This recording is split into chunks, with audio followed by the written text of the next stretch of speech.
হাই friends, আজি বনাওঁ আহক মাছ, জিকা আৰু বিলাহী।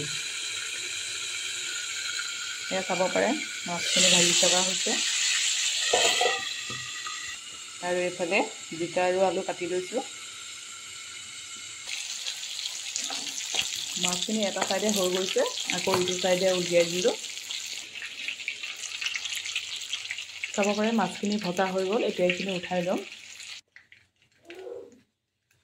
এতিয়া সেই একেখিনি তেলতে দিম পাঁচফোৰণখিনি ধুনীয়াকৈ গোন্ধ ওলাবলৈ দিম। পাঁচফোৰণখিনি ধুনীয়াকৈ ক'লা হৈছে। সেই একে তেলতে দিম পিঁয়াজ।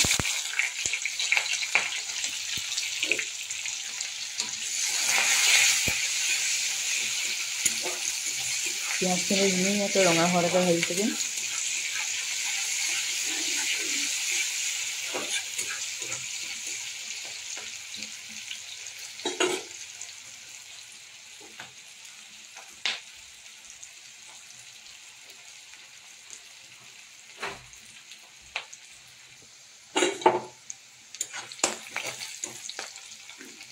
চব পিঁয়াজখিনি ধুনীয়াকৈ হৈছে।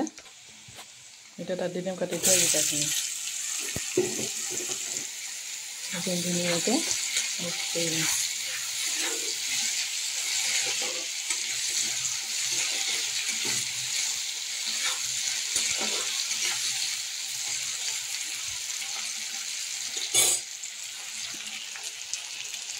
দিম নিমখ,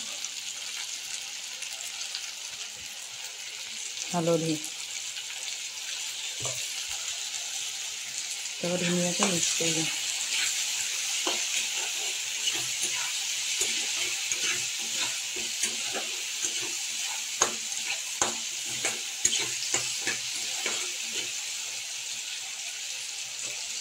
এতিয়া ধুনীয়াকৈ ঢাকি দিম আৰু ধুনীয়াকৈ সিজিবলৈ দিম।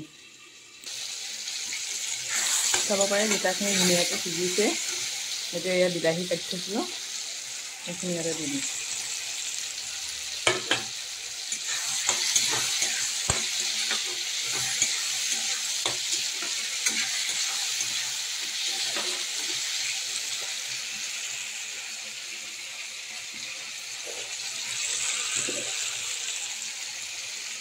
এতিয়া ধুনীয়াকৈ ঢাকি দিম বিলাহীখিনি সিজালৈকে।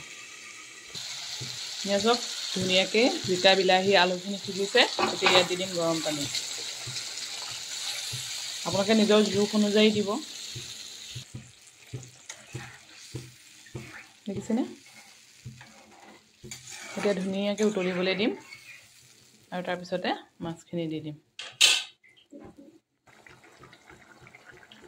এয়া চাব পাৰে ধুনীয়াকৈ উতলি আছে।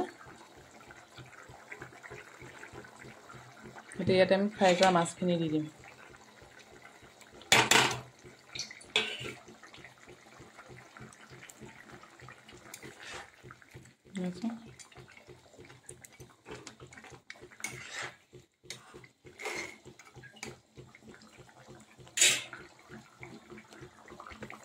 ধুনীয়াকৈ হৈ গৈছে।